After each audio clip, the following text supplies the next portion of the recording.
అండి. సోను పాప ఏంటి నాతో ఇంతగానో మురుస్తుంది అని అనుకుంటున్నారా? కొద్దిసేపట్లో వాళ్ళ అమ్మమ్మ వాళ్ళ ఇంటికి వెళ్ళిపోతుంది.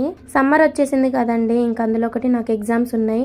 ఇంకా పిల్లలు ఇంటి దగ్గరే ఉంటే నాకు చదువుకోవడం కొంచెం ఇబ్బంది అవుతుంది అనేసి అమ్మ వాళ్ళ ఇంటికి అయితే పంపిస్తున్నాను. పిల్లలైతే ఏం చక్కగా వెళ్తానని రెడీ అయ్యారండి.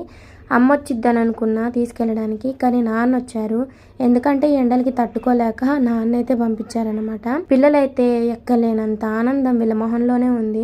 చూడండి, ఇంకా రెడీ చేసిన తర్వాత బట్టలు మొత్తం సర్ది అక్కడ పెడితే ఫ్యాషన్ షోకి వచ్చినట్టు చక్కగా మంచిగా పోజులు ఇచ్చారనమాట. చూడండి, ఒకరి తర్వాత ఒకరు. ఇంకా ఈ ఆనందం మొత్తం అమ్మమ్మ వాళ్ళ ఇంటికి వెళ్తున్నాం అన్న సంతోషమే. ఒకరిని దోసుకుంటూ ఒకరు నేను తిరుగుతా అంటే నేను తిరుగుతా అన్నట్లు. ఇంకా మొత్తానికైతే ఉన్నప్పుడు వీళ్ళ విలువ తెలియలేదులే, కానీ వీళ్ళ అమ్మమ్మ వాళ్ళ ఇంటికి వెళ్ళిపోయాక వీళ్ళంతా బోసిపోయినట్టుంది. ఎక్కడ చూసినా వాళ్ళే గుర్తొస్తున్నారు. చదువుకోవడమేమో కానీ నాకైతే వీళ్ళే గుర్తొస్తున్నారు. మీకు కూడా అలానే అనిపించిందా? కామెంట్ చేయండి.